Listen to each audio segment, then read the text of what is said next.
Guys, how are you? It's Chris Mortimer, the Yacht Hunter, busting an urban myth about yacht depreciation, because there is no blanket schedule that every yacht sticks to.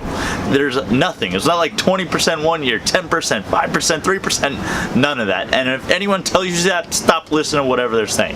If your yacht is kept in great meticulous condition and is priced properly, you will always fetch the highest value possible in the shortest amount of time. Because what happens is depreciation amongst any boat, any yacht owner, is eventually someone is going to price their boat too high, which happens all the time, whether the broker marks it up or an owner wants an unrealistic price. Then the boat sits on the market for a really long time, and the owner says, you know what, I'm ready to move into something else, or whatever the thought process is. They end up selling the yacht at a price point that's much below what they were initially seeking or what they initially could have gotten. So what I do with all my clients is, for instance, say you're looking at a 64-foot Pershing built in 2013.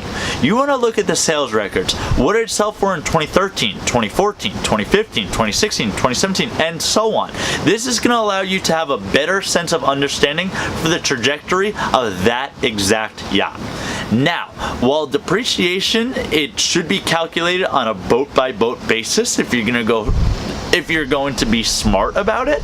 But what you can do to protect yourself is buy from established builders, okay? If you're buying from the upstart company that says, hey, we're a much more attractive price point, we pack more technology, and we're a much better value, if that company doesn't sell enough yachts in 3 years, 5 years, their company's going to be out of business, and there's going to be no secondary or tertiary demand for that yacht. So naturally, those yachts are going to sit on the market longer and sell at a price below what everything else on the market is going for. And the third is keep your service records readily available. Set up an email address, do whatever you have to do, but make sure that when a buyer says, hey, I'd like whatever information you have on the boat, you're ready to give it to them right there on the spot. Not, let me track it down, or have my accountant find it, or I don't know, my kid, or I gotta track down the person who did the work to get me another invoice. No good.